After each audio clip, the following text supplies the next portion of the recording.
Good evening. We're going to get started. My name is Tanya Cantlow-Cockfield. I'm the Assistant Counsel to the Borough President. To my right, I have Ina Gusenfeld, who's the Land Use Coordinator, and to my left, Richard Barrick, who's the Land Use Director. So we're going to get started. There are 2 items on the agenda this evening. Please note that this hearing is being recorded to comply with the public law for transparency. It will be available for viewing on Borough President Adams' website, brooklyn-usa.org, or on the Brooklyn channel on YouTube. Again, web users may submit timely comments to Ask Eric at brooklynbp.nyc.gov for Borough President Adams' consideration. Please call the first item and let us begin. Calendar item number 1150252 PQK. This application, submitted by the New York City Administration for Children's Service and the New York City Department of Citywide Administrative Services, pursuant to Section 197-C of the New York City Charter, for the acquisition of a child care center located at 265 Marcus Garvey Boulevard in Brooklyn Community District 3. Such actions would facilitate the continued provision of child care services at this site according to a lease. Community Board 3 voted to approve this application on May 7, 2018. Would Kenneth Robinson, the representative for this application, please state your name for the record and present the application?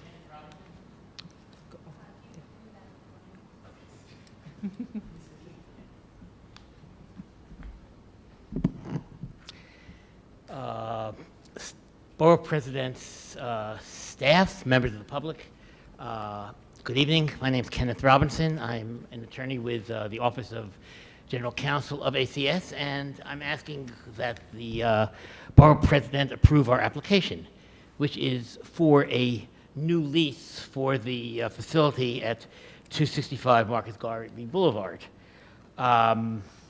This is a space that was designed specifically for child care services. It has been used as a child care facility since the early 1970s. I believe it was 1971, if I recall correctly.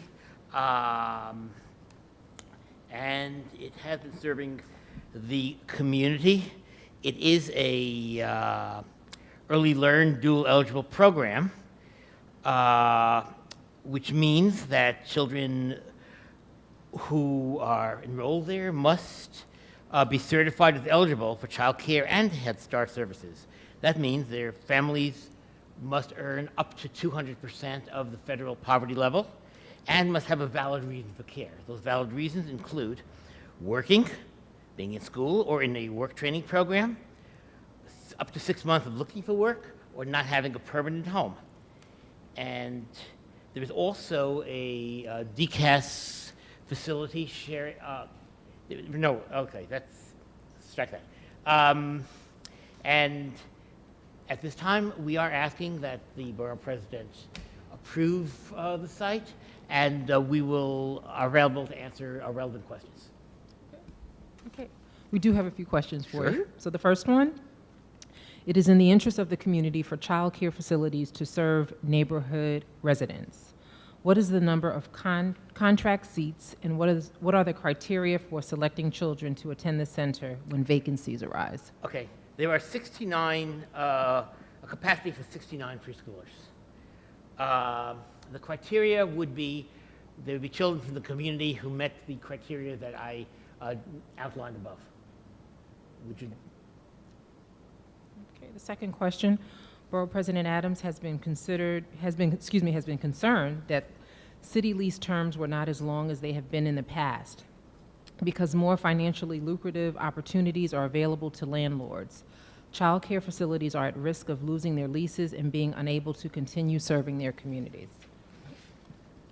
Borough President Adams appreciates that unlike lease renewal requests at the start of this administration, when leases were proposed for 5 years, applications are more likely to be calling for 10-year leases, and most recently for 2 5-year renewal options, as has been advocated consistently by Borough President Adams.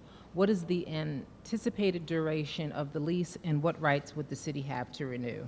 I will defer to DCAS on that. You want to hear from them now, or? Okay. No, please.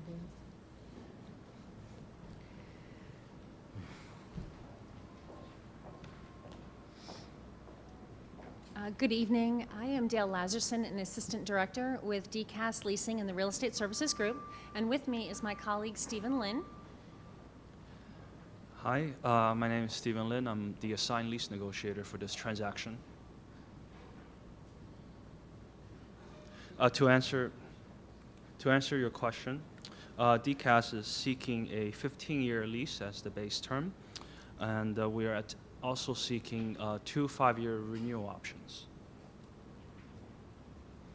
So for the purpose of ULURP, the longest term allowed would be, sorry, thank you. So, thank you. For the purpose of ULURP, the longest term that you would grant us would be preferred, given that with a 15-year lease, if we have options, to exercise the options, we would want to minimize the risk of having to come back through the ULURP process to secure the renewal terms. Thank you. Okay, so my third question. As part of Borough President Adams' Cross Brooklyn Initiative, or Connecting Residents on Safer Streets, the Borough President believes that making street crossings safer for children and seniors should be a priority. The Child Care Center's location, where street crossings exist along Marcus Garvey Boulevard at both Quincy Street and Lexington Avenue, provides an opportunity to improve street safety by introducing a variety of traffic calming measures. What steps is ACS prepared to take to coordinate with DOT to address pedestrian safety along Marcus Garvey Boulevard? I'll defer to Mr. Bitar on that. For the record, my name is Michael Bitar. I'm an assistant architect with the Agency for Children's Services. My understanding, as you know, this lot is, the play lot I'm referring to, is adjacent to the daycare center, and it's a combination of 7 lots. So it has a lot of exposure to the corner on Lexington and Marcus Garvey. ACS is very willing to enter into a dialogue with the DOT, as well as the DEP and the parks, because of the monitoring, the control, and insurance issues. And I hope that answers the question. And also the other corner that's adjacent to the facility you'd be leasing? Correct. The other corner being on the Quincy side, yes. Actually, between the center and the play lots, the whole corner is occupied. Yes. Okay, so the next question.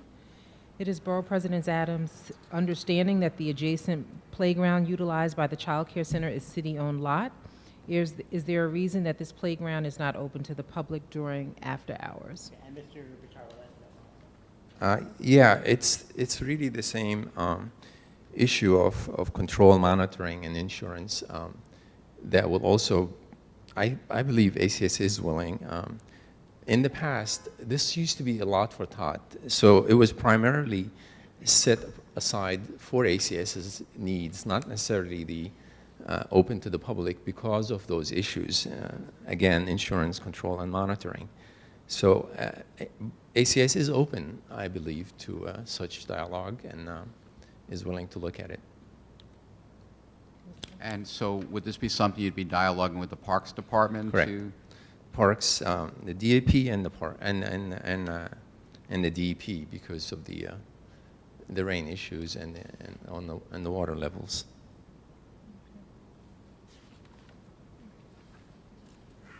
Okay. Part of Borough President Adams' vision for Brooklyn includes the beautification of our streets while addressing best stormwater management practices. What consideration has been given to incorporating streetscape improvements to existing features, such as adding a street bench as part of DOT's City Bench initiative, and expanding the tree pits to advance best stormwater management practices through utilization of rain gardens? I will also ask DCAS to help me on this, but it is in the same scope of work that will affect the sidewalks, the fencing, the perimeter, the entire perimeter on on all three sides, Quincy, Marcus Garvey, and Alexander. I'm sorry, on Lexington Avenue. If DCAS wants to add to that. Hi. The opportunity to install benches on the sidewalks, for example, that is outside of the purview, the actual line of the property for the owner with whom we're seeking the extended lease. And it's very likely that dialogue would have to take place with DOT for the installation of benches, and potentially, if there's any treescaping, things like that, also the Department of Parks. So I believe, unless I misunderstood, that ACS is willing to have dialogue with those governing jurisdictions about those opportunities.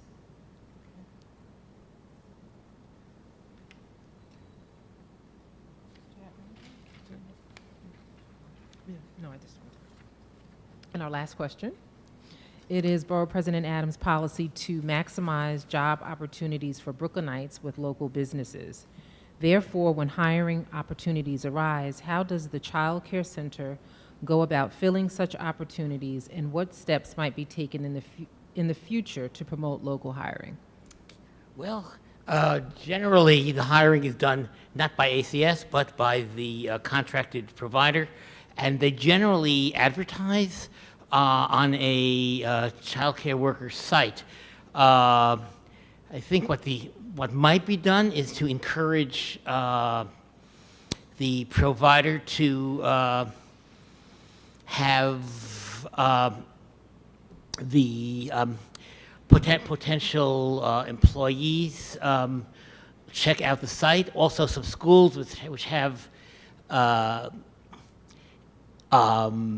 early childhood training programs do have postings. I know that, for example, the downtown campus of City College has an early childhood education program, and they do have postings of available jobs.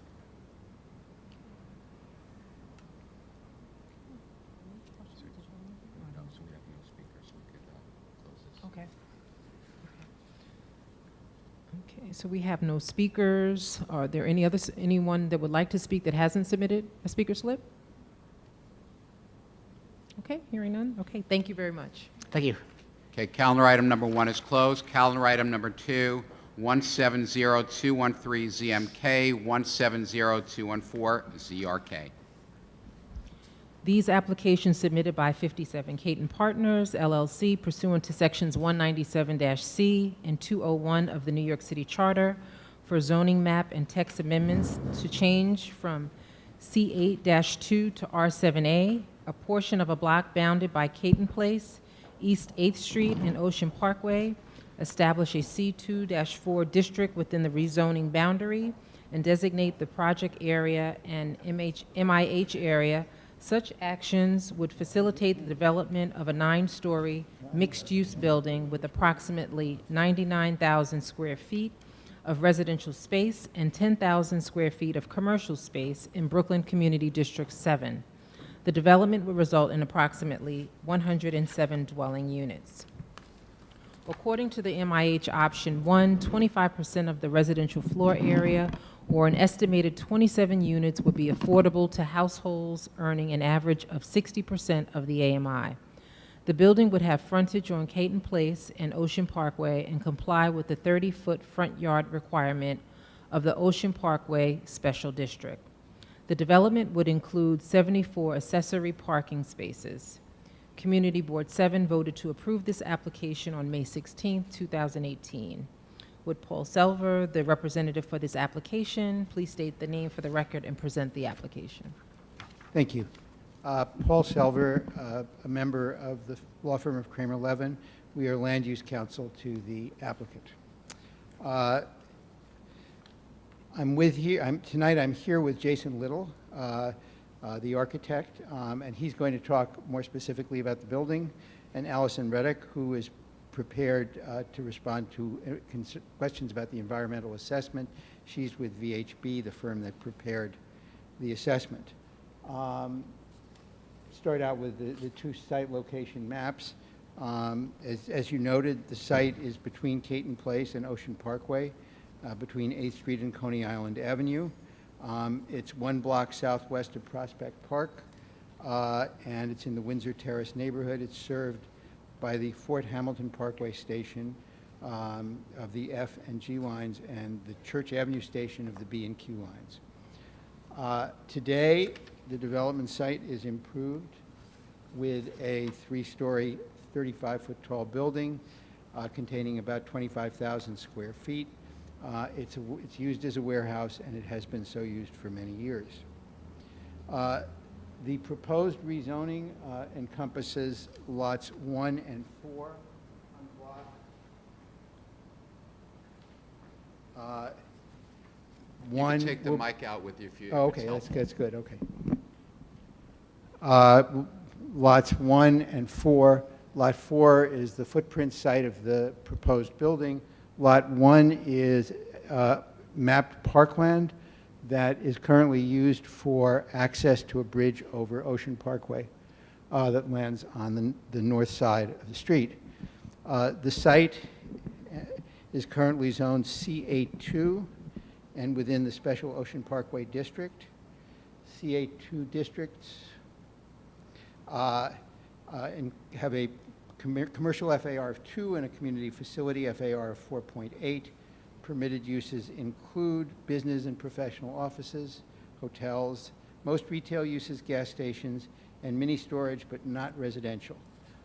It's a district that also has no height limits. The R7A district, as you can see from the map, is today mapped on the block west of the site and then south along Ocean Parkway.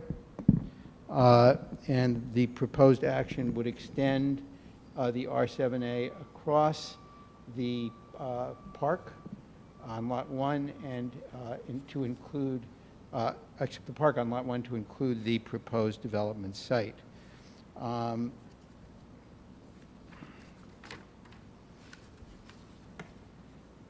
The park site is about 4,500 square feet, and as I said, it contains a ramp leading to East 8th Street, East 8th Street, Sherman Street overpass. And nothing's going to happen to that lot. It's going to continue to be a park. The proposal, let me go back, actually. The proposal, as I said, is to remap the lots 1 and 4 to an R7A with a C24 overlay in the Ocean Parkway District. That would allow a maximum residential FAR of 4.6 and a maximum community facility FAR of 4, a maximum commercial FAR of 2. The C24 overlay would permit 1 story of local retail or service use in a mixed-use building. The bulk regulations of the R7A have a maximum street wall height of 75 feet, a maximum building height of 95 feet for a building with on-site affordable housing, and a qualifying ground floor, which means a ground floor that's a little bit taller than the upper floors so it can accommodate retail uses. So that's the remapping. We're also proposing a text amendment to map 57 Caton within an MIH, mandatory inclusionary housing area, and to put in a cross-reference in the Ocean Parkway District. As you've noted, our proposal involves utilizing option 1 of the MIH program, which would require 25% of the units to be rented to people with incomes at 60% of the average area median income, and at least 10% of the units would be required to be rented at 40% of the area median income. So that's the overview. Jason Little will now talk about the building.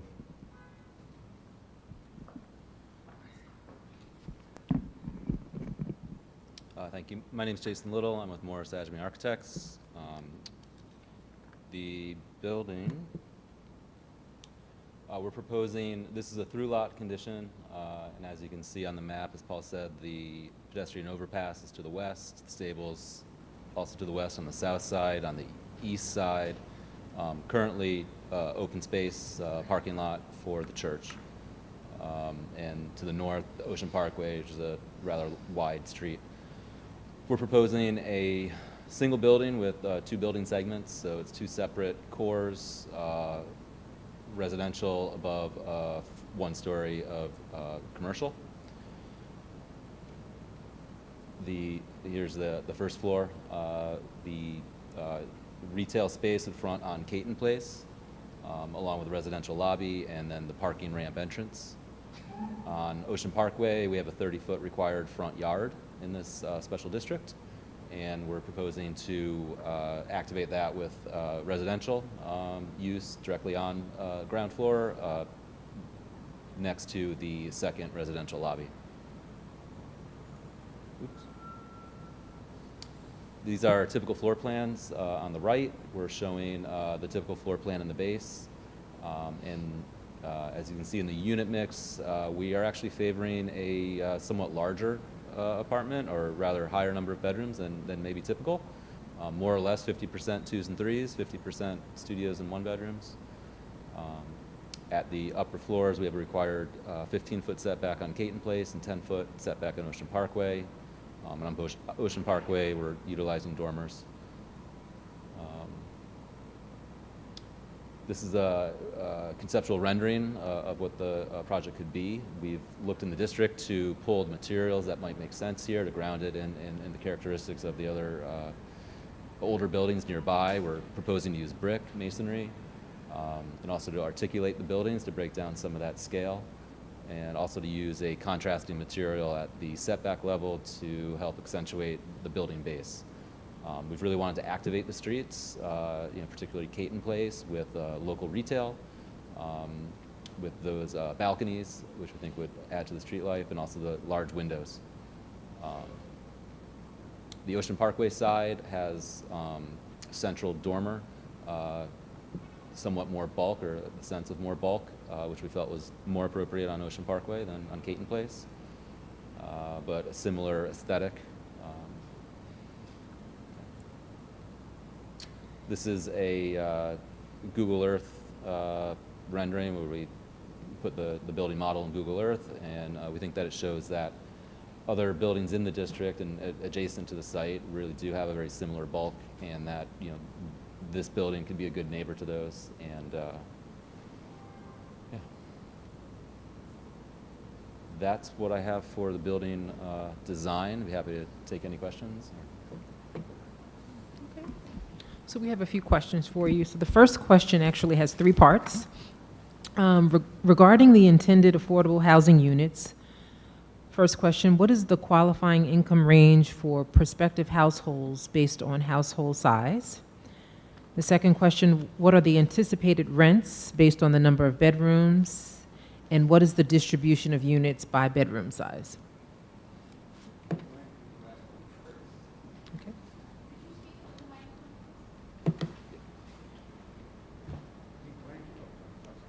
So,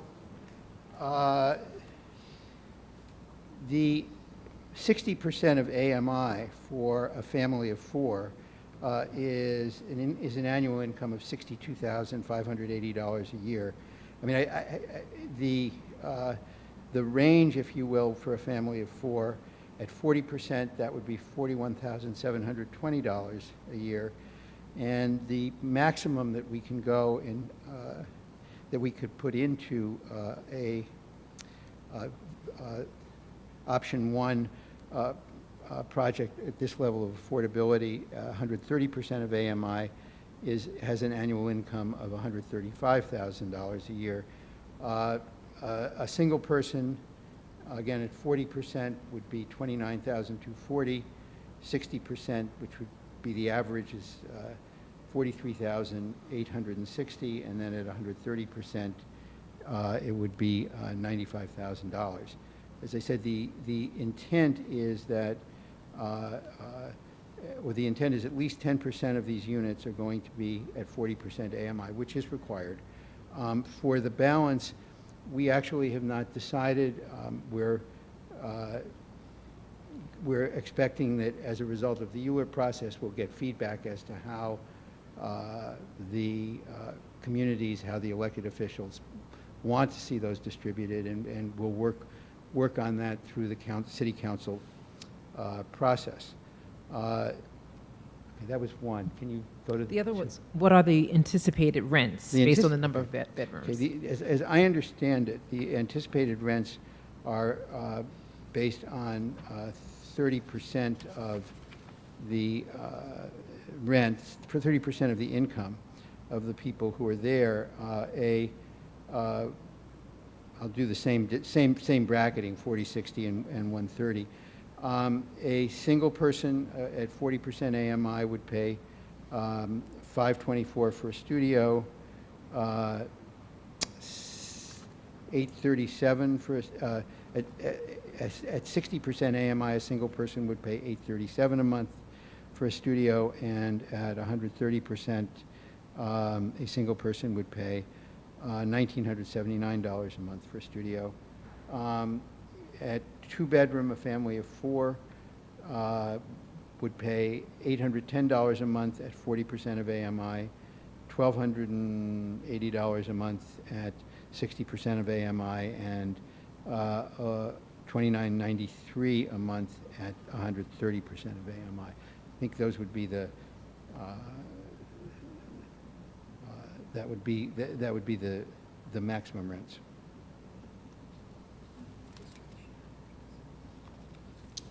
Right, and the last question, what is the distribution of units by bedroom size? Oh, you have it here. Great. Yeah. Okay, so in the building as a whole, there would be 12 studios, 45 1-bedrooms, 38 2-bedrooms, 12 3-bedrooms. Among the affordable, that translates approximately into 3 studios, 11 1-bedrooms, 10 2-bedrooms, and 3 3-bedrooms.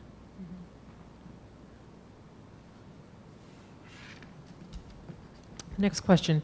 Given community concerns regarding displacement and the prevalence of rent-burdened households, please identify what marketing strategies, such as designating one of the community's affordable housing nonprofits as the affordable housing administering agent, will be used in the tenant selection process in order to ensure the highest level of participation from Community District 7.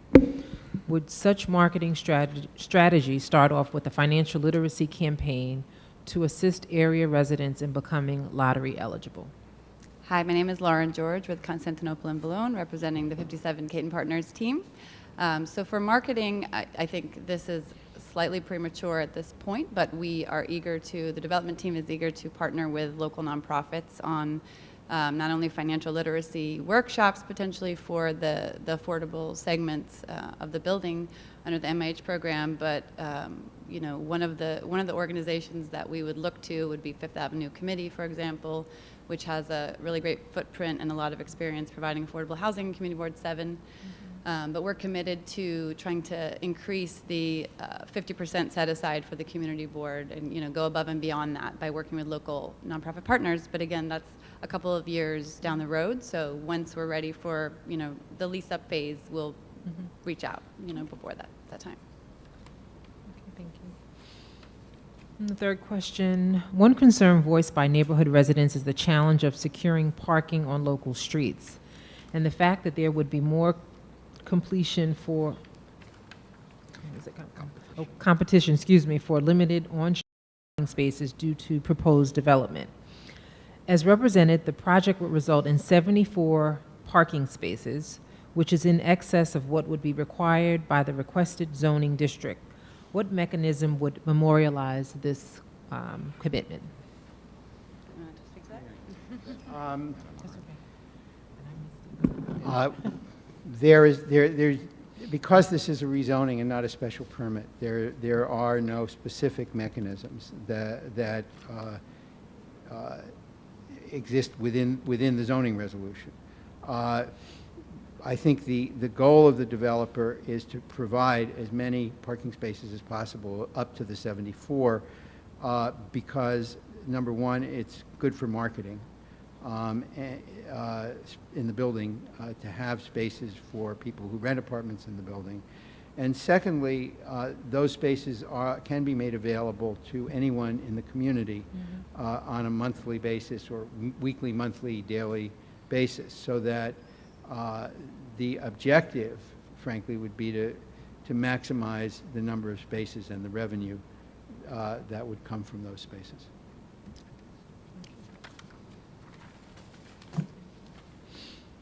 It is Borough President Adams' policy to promote the use of sustainable and renewable energy resources focused on advancing a sustainable future in Brooklyn. It is also Borough President Adams' policy to promote practices to retain storm water runoff. What consideration has been given, possibly in cooperation with the Department of Environmental Protection, the Mayor's Office of Sustainability, NYSERDA, or NYPA, towards incorporating passive house design, solar panels, wind turbines, blue, green, or white roof covering, permeable pavers, and/or rain gardens?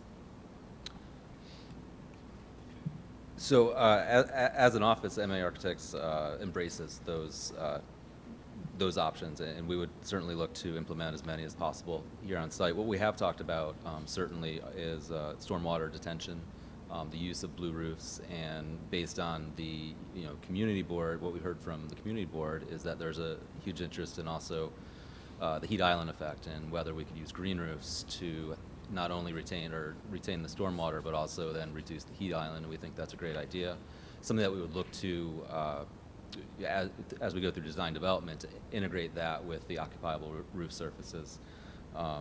There is a credit and lead called heat island reduction, and there's 3 components that go into it: shade devices, high reflecting roofs, and vegetated roofs.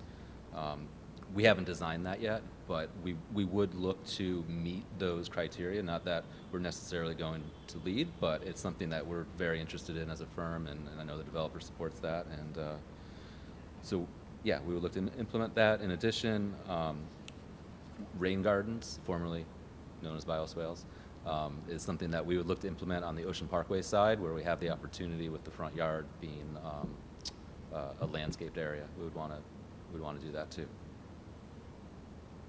Okay. Final question. It is Borough President Adams' policy to maximize good quality jobs for Brooklynites. Please outline what steps will be taken to ensure the inclusion and participation of minority and women-owned business enterprises and local business enterprises in the process of construction on this site. So the team has not selected a general contractor as yet, but seeks to use a Brooklyn-based GC and will use every effort to try to maximize the MWBE participation goals and utilization of all the subcontractors in the project, and also partner with, again, nonprofits that can help try to place local laborers and also utilize any programs that SBS has to try to connect with local MWBE providers of services and subcontract jobs. But it will be an open shop type of project. Okay. Okay. Do you want me to call the name? Do you want to call the name? Your choice. You can call me. Okay. Our first speaker, Vanessa Reynolds. Just state your name and the I know, mic. 3 minutes. Hi, my name is Vanessa Reynolds. I live at 179 Ocean Parkway in this neighborhood. And I would like to request that no individual rezoning applications be approved until there's a comprehensive plan for affordability and inclusivity in this rapidly changing district. This current proposal proposes 25% affordable units, which is required by law, which leaves 75% market rate units in a district where the current median household income is $37,000 a year. This would actively make the neighborhood less affordable to families who have lived here for generations and built the community. Thanks. Next speaker is Victor Smith.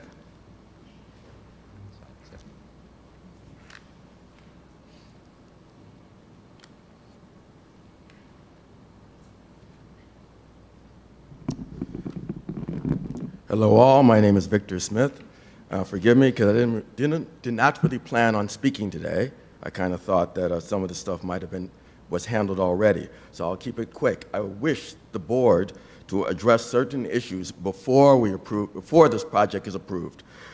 And some of those have been addressed, but what are the conditions if there's no sort of environmental study conducted?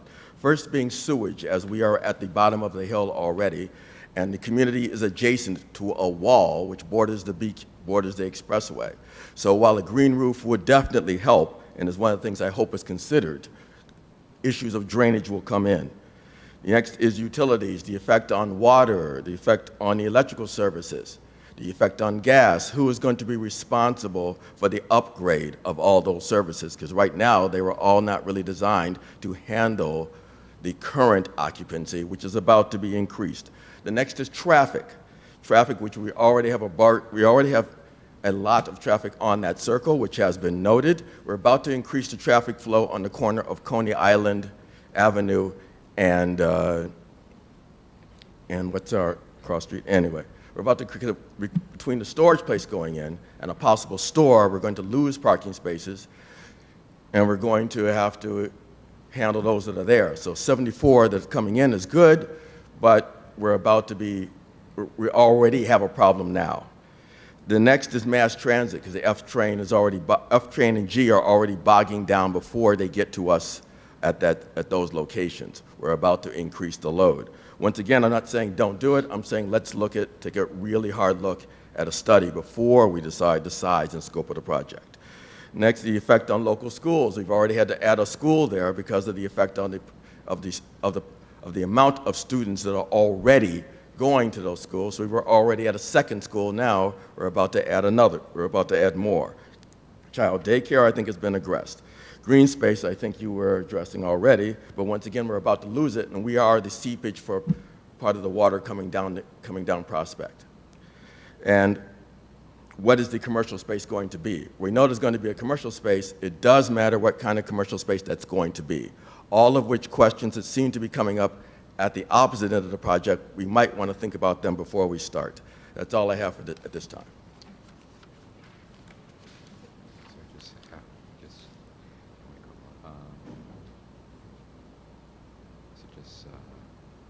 If any other speakers have not signed. Okay. Are there any other speakers who have not signed a speaker slip that would like to speak? Okay, hearing none. The hearing on these items is now closed. Thank you for participating in this public hearing. Borough President Adams will review the applications we heard today and will soon submit his recommendation to the City Planning Commission. Borough President Adams would like to take this opportunity to remind you that the City Planning Commission will hold a public hearing on these items. The hearing is now adjourned. Borough President Adams would like to remind those viewing on the website that timely comments can be submitted by email to askeric@brooklynbp.nyc.gov.